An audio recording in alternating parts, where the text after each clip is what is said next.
nizere ko mumeze neza ndetse n'ibyo mukora byose bikaba birimo bigenda neza.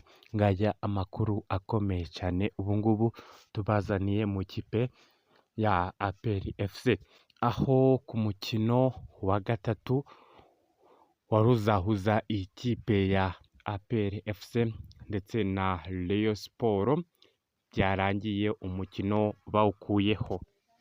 Ikipe ya APR FC ikaba rwose yasezereye ikipe ya Azamu ibitego 2-0, ndetse kandi ibingibi bikaba byayihesheje amahirwe yo kuba izahita icakirana na Pyramide.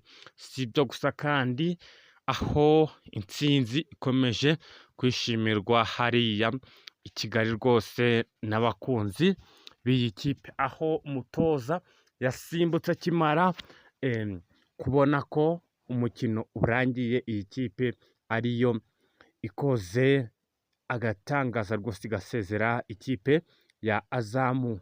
Mwabyemera mutabyemera rero, iyi kipe ya APR FC kabisa izi umupira. N'ubwino TV7 bagezaho amakuru yizewe kandi azira ibihuha mu makuru y'imikino. Mudushyigikira mukanda subscribe, like, share and comment kugira ngo tuje tubana namwe mu makuru agiye atandukanye tubagezaho umunsi ku munsi. Umukino wa APR FC ndetse na Rayon Sport wakuweho igitaraganya, aho uyu mukino wa shampiyona wari uzahuza iyi kipe ya Rayon Sport ndetse na APR FC wakuweho kubera ko wahuriranye n'umukino wa Pyramide muri CAF Champions League. Ni umukino w'umunsi wa gatatu wa shampiyona y'icyiciro cya mbere mu Rwanda umwaka w'imikino wa 2024 kugeza 2025 wagombaga kuzaba tariki ya 14 Nzeri 2024.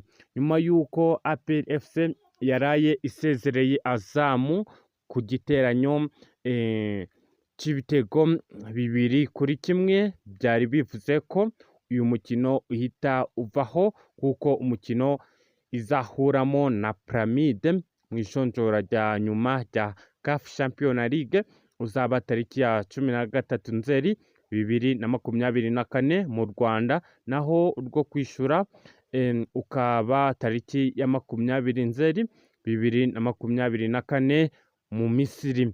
Ntabwo kandi byashobokaga ko uzanwa mbere bitewe na gahunda z'ikipe y'igihugu Amavubi, kuko ifite imikino 2 y'ijonjora ryo gushaka itike y'igikombe cy'Afurika izakina na Libya muri Libya tariki ya 4 Nzeri na Nigeria mu Rwanda tariki ya 10 Nzeri uyu mwaka. Ubu ngubu rwose iyi match ikaba itakibaye kubera izi mpamvu mwumvishije. Ikindi kandi ibirori biracyakomeje ku bakunzi b'ikipe ya APR FC, aho bakomeje guserebura cyane bishimira iyi ntsinzi rwose twavanye kuri stade Amahoro. Byari ibyishimo ndetse byari birenze cyane, dore ko umutoza Darkonovic yasimbutse cyane aturuka hejuru arishima kubera ko akanyamuneza k'ibyishimo yuko yivanye imbere hariya mu kibuga. N'ubwino TV7 bagezaho amakuru yizewe kandi azira ibihuha mu makuru biri kubera mu gihugu ndetse no hanze y'igihugu. Mukanda subscribe kugira ngo tuje tubane namwe mu makuru agiye atandukanye.